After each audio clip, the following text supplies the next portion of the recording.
बहुत से अमेरिकी आमतौर पर खाना घर से बाहर खाते हैं। यही वजह है कि रेस्टोरेंट्स का कारोबार अमेरिका में खूब मकबूल है। लेकिन फ्रेंचाइज रेस्टोरेंट्स के मुकाबले में छोटे और खानदानी सतह पर चलाए जाने वाले रेस्टोरेंट्स को कारोबार चलाने के लिए ज्यादा मेहनत करनी पड़ती है। जिम निकोलस यहाँ वाशिंगटन के करीबी इलाके अलेक्जेंड्रिया में प्राइमो फैमिली रेस्टोरेंट्स के नाम से एक रेस्टोरेंट चला रहे हैं।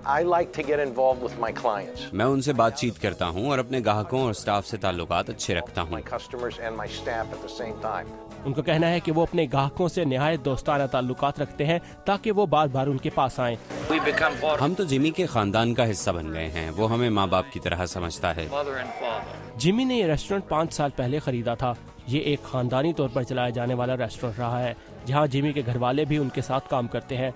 जिमी के कजन स्पिरो यहाँ यूनानी खाने बनाते हैं। स्पिरो कहते हैं कि जिमी अपने खाने के मायार का बहुत ख्याल रखते हैं और यही चीज यहाँ आने वालों के लिए कशिश का बाइस है।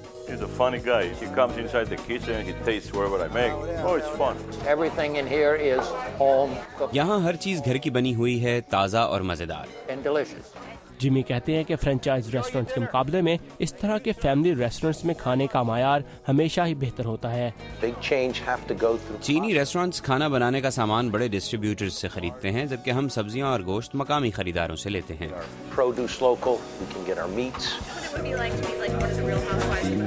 और यहाँ आने वाले भी इस फर्क को समझते हैं। मुझे बड़े रेस्टोरेंट्स के खाने पसंद नहीं। हम जब यहाँ आते हैं तो जिमी हमें खुद बताता है कि आज उसने फला फार्म से सब्जियाँ खरीदी हैं। ये एक ऐसी जगह है जहाँ आपको हमेशा ताज़ा खाना मिलेगा, जो ज्यादा महंगा भी नहीं। जिमी का कहना है कि बड़े और फ्रेंचाइज रेस्टोरेंट्स के मुकाबले में उन्हें अपने मायार और कीमत को भी कम रखना पड़ता है, लेकिन वो इससे खुश हैं क्योंकि उनके पास अच्छे और चाहने वाले लोग खाना खाने आते हैं।